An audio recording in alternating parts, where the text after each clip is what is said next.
So hello guys, आज हम एक बुक है WHO की, एंटीबायोटिक्स की। तो उसमें कुछ डिजीज़ दिए हैं और उसके कुछ ट्रीटमेंट यहाँ पे दिए हुए हैं।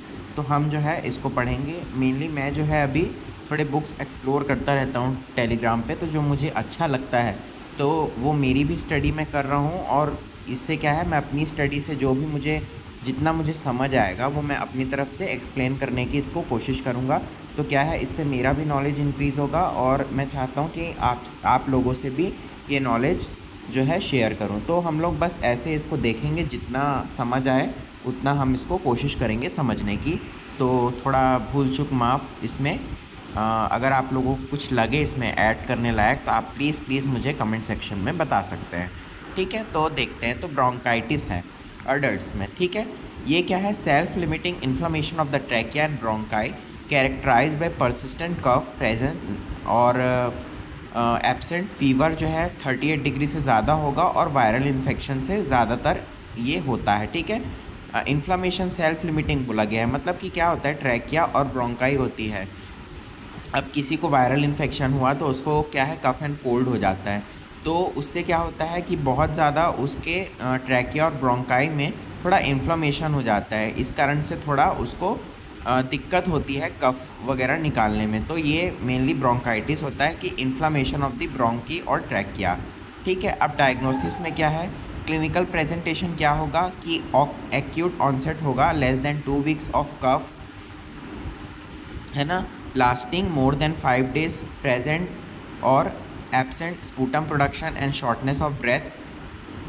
ठीक है, colour of sputum does not indicate bacterial infection, plus minus fever more than 38 degree Celsius. ठीक है, यहाँ पे सेल्सियस दिया है बट मेनली 99.4 डिग्री फ़ारेनहाइट से ऊपर में आप फीवर कंसिडर करते हो। ठीक है, तो इसमें क्या है कि देखना, आप कॉमनली सुने होंगे कि अगर आप स्पूटम देखते हो तो स्पूटम में अगर पीलापन आता है तो वो इंडिकेट करता है कि इन्फेक्शन है ना। लेकिन यहाँ पे लिखा है कि कलर से आप बैक्टीरियल इन्फेक्शन है ये कंफर्म नहीं कर सकते। ठीक है, अब माइल्ड कंडीशन में क्या होता है, कफ जो है 10 से 20 दिन तक रहता है। ठीक है, अब इसके निमोनिया से भी ओवरलैप कर सकते हैं सिम्टम्स। ठीक है, ये जो है ना सेल्फ लिमिटिंग होता है, अपने आप जो है कुछ टाइम में ठीक हो जाता है। ठीक है, इसमें मोर सीवियर में वही शॉर्टनेस ऑफ ब्रेथ है और इंक्रीज हार्ट रेट और रेस्पिरेटरी रेट है। ठीक है, उसके बाद है इसमें ये पैथोजेंस होते हैं, राइनोवायरस, इन्फ्लुएंजा हो गया, कोरोना हो गया, है ना, ये कुछ इसमें वायरल के कारण ज़्यादातर होता है। ठीक है, तो मेनली क्या है कि एक प्रॉपर डायग्नोसिस, क्योंकि हर इसमें क्या होता है, नॉर्मली क्या होता है कि अगर आपके पास कोई पेशेंट आ गया कि मुझे सर्दी खांसी है, कफ एंड कोल्ड है, तो ज़रूरी नहीं है हर किसी में आप एंटीबायोटिक ही प्रिस्क्राइब करो, है ना। नॉर्मल आप PCM वगैरह दे के पेशेंट को भेज सकते हो, क्योंकि बैक्टीरियल इन्फेक्शन है ही नहीं और आप एंटीबायोटिक दोगे सो वो पेशेंट के लिए भी नुकसानदायक है। क्योंकि वो बैक्टीरिया क्या होता है कि आप एंटीबायोटिक यूज़ करोगे ना तो थोड़ा वो बॉडी में उसका रेजिस्टेंस होने लग जाता है। तो बेटर है कि इसलिए डायग्नोसिस बनाना बहुत इंपॉर्टेंट होता है ना। क्योंकि ज़्यादातर क्या होता है, आप आया पेशेंट, आप क्या किए कि हाँ इन्फेक्शन है तो एजिथ्रोमाइसिन दे दिए, है ना, ज़्यादातर। तो ऐसा नहीं करना है। ठीक है, इसमें क्या है, नो एंटीबायोटिक केयर। देखो यहाँ पे भी लिखा है कि एंटीबायोटिक नहीं देना है। ठीक है, ब्रोंकोडायलेटर दे दो अगर वीजिंग है, म्यूकोलाइटिक है, एंटीटसिव एजेंट्स है, ये आप दे सकते हो। भाई कफ एंड कोल्ड है अगर आपको लग रहा है, ठीक है, तो आपको ब्रोंकोडायलेटर देना है, जैसे सेल्ब्यूटामॉल, लीवोसेल्ब्यूटामॉल है, म्यूकोलाइटिक है ना, एंटीटसिव है, ब्रोमोहेक्सिन वगैरह जो आता है, गुएफेंसिन जो है, वो सब आप दे सकते हो। ठीक है, उसके बाद क्या है कि सिम्टोमेटिक ट्रीटमेंट में क्या है कि आइबुप्रोफेन, अब भाई फीवर भी इसमें एक दिख रहा था आपको, तो आइबुप्रोफेन दे सकते हो, थोड़ा इन्फ्लेमेशन को ये कम करता है ना। तो इसका 200 से 400 mg 6 से 8 घंटे के अंतराल में आप इसको दे सकते हो। और मैक्सिमम इसका डोज 2.54 ग्राम पर डे से ज़्यादा नहीं जाना चाहिए। ठीक है, पैरासीटामोल एसिटामिनोफिन है 500 mg से 1 ग्राम। इसका जो पीरियड है 4 से 6 घंटा में मैक्सिमम 4 ग्राम आप एक अडल्ट को दे सकते हो हर दिन में। ठीक है, हिपैटिक इम्पेयरमेंट या सिरोसिस, लिवर सिरोसिस के पेशेंट में मैक्स 2 ग्राम दे सकते हो। ठीक है, देन अब चिल्ड्रन में बात करेंगे ब्रोंकाइटिस की। ठीक है, सेम उसमें भी वही बात है जो हमने ऊपर पढ़ा था, है ना। अब यहाँ पे मेन होता है खेल आपका मेडिसिन के डोज का। तो आइबुप्रोफेन जो है वो less than 3 months of age के बच्चे में नहीं देना है, ठीक है। पेन कंट्रोल या एंटीपायरेटिक जो है ये 5 to 10 mg पर kg Q 6 to 8 आवर इसके अंतराल में आपको देना है। अब ओरल वेट बैंड्स है, ठीक है। 6 से लेस देन 10 kg अगर बच्चा है तो 50 mg देना है, Q 8 आवर है, ठीक है। 10 से 10 है और लेस देन 15 kg है, ठीक है।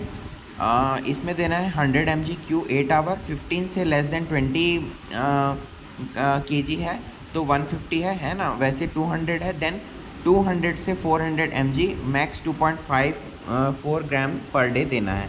पैरासीटामोल है तो इसमें क्या है, पेन कंट्रोल एंटीपायरेटिक है तो इसमें एक डोज रहता है 10 to 15 mg पर kg Q 6 आवर, है ना। तो 3 to 6 kg है, लेस देन 6 kg है, 60 mg देना है, ठीक है। देन 100 mg देना है, देन 150 mg देना है, देन 200 mg देना है और 300 mg, फिर 500 mg अबव 30 अगर हुआ, मैक्स 4 ग्राम पर डे है या 2 ग्राम पर डे है, ठीक है। तो ब्रोंकाइटिस अपने एडल्ट और इसमें दोनों में देख लिया है, ठीक है। अब आते हैं एक्यूट ओटाइटिस मीडिया, ठीक है। तो ये क्या है, मिडिल ईयर का इन्फेक्शन रहता है, अडल्ट्स में रेयरली मिलता है ना। और ये जो है viral upper respiratory tract infection का कॉम्प्लिकेशन होता है, ठीक है। तो कभी भी कोई कान का मरीज़ अगर आपके पास आए कि उसको ईयर पेन है, ईयर एक है ना, या आपको पस दिख रहा है, तो आपको ये भी हिस्ट्री लेना है कि कहीं आपको लंबे समय से कोई सर्दी खांसी या ज़ुकाम की तकलीफ़ तो नहीं है ना। तो ये बहुत इंपॉर्टेंट रहता है क्योंकि आपका जो नेसल चैम्बर रहता है या नेसो ट्यूब रहता है उसका ओपनिंग जो है वो आपके ईयर में भी रहता है, तो ये इम्पॉर्टेंट है ड्यूरिंग हिस्ट्री टेकिंग, ठीक है। Acute onset of ear pain है, यूनिलेटरल या बायलेटरल है ना। ईयर डिस्चार्ज जो है प्रेजेंट रहेगा या एब्सेंट रहेगा, ठीक है। फीवर जो रहेगा ये, ठीक है। इसमें क्या है, पस को आप मतलब इसमें कोई एकदम माइक्रोबायोलॉजी टेस्ट की ज़रूरत आपको नहीं पड़ती है, ठीक है। मोस्ट क्या क्या पैथोजेंस है, पैथोजेंस वही हो सकते हैं ना, वायरस में ये हो है, और बैक्टीरियल में स्ट्रेप्टोकोकस निमोनिया है, हीमोफाइलस इन्फ्लुएंजा है ना, स्ट्रेप्टोकोकस पायोजेंस है, ठीक है। उसके बाद क्या है कि अब क्या है कि बहुत सारे केसेस जो हैं वो एंटीबायोटिक ट्रीटमेंट के बिना भी पेशेंट को ठीक हो सकते हैं। पेशेंट को एंटीबायोटिक की ज़रूरत कब लगेगी कि पेशेंट का ईयर पेन जो है वो एनाल्जेसिक्स यूज़ करने के बाद भी अगर पेशेंट का ईयर पेन ठीक नहीं हो रहा है और कंटिन्यू उसका फीवर भी हाई फीवर है उसको, ठीक है, then you should go for antibiotics, ठीक है। तो आइबुप्रोफेन जैसे है, पीसीएम है, ये तो दोगे ही, ठीक है। फिर एंटीबायोटिक का ट्रीटमेंट दोगे। मेन क्या है, जैसे आप देखें पेशेंट का ईयर एग्जामिन किए तो उसमें पस आपको दिख रहा है तो प्रॉपर उसको आप देखोगे कि फीवर आ रहा है, पस वगैरह आया है, तब तो आपको एंटीबायोटिक जो है वो देना ही देना है, ठीक है। तो एमॉक्सिसिलिन है 500 mg Q 8 आवर ओरल देना है। और सेकेंड चॉइस है, मतलब फर्स्टली देखो कभी भी एंटीबायोटिक स्टार्ट कर रहे हो तो एमॉक्सिसिलिन क्या है, पेनिसिलिन ग्रुप का एंटीबायोटिक है, तो पहले पेशेंट को आपको एमॉक्सिसिलिन से चालू करना है, ठीक है। गवर्नमेंट में भी जैसे आप पीएचसी वगैरह में जाओगे तो एमॉक्सिसिलिन के 500 mg Q 8 आवर से स्टार्ट करो आप पहले। कोई भी इन्फेक्शन अगर आपको लग रहा है पस फॉर्मिंग इन्फेक्शन है ना, या हील नहीं हो रहा है, तो इसमें आप एमॉक्सिसिलिन जो है वो सेफ़ रहता है, ठीक है। तो एमॉक्सिसिलिन से स्टार्ट करो। देन इफ़ एमॉक्सिसिलिन काम नहीं आ रहा है then you go with amoxicillin plus clavulanic acid, जिसको एमॉक्सक्लेव भी बोलते हैं, 8 आवर के उसमें 500 मतलब 625 mg का टैबलेट जो है 8 आवरली आप दे सकते हो, यानी बीडी डोज में दे सकते हो, ठीक है। अब एक्यूट ओटाइटिस मीडिया बच्चों में क्या है, तो बच्चों में उतना कुछ इसका देखते हैं कि क्या इसका प्रेजेंटेशन है, तो वही है जैसे सेम अडल्ट का था, ठीक है। इसमें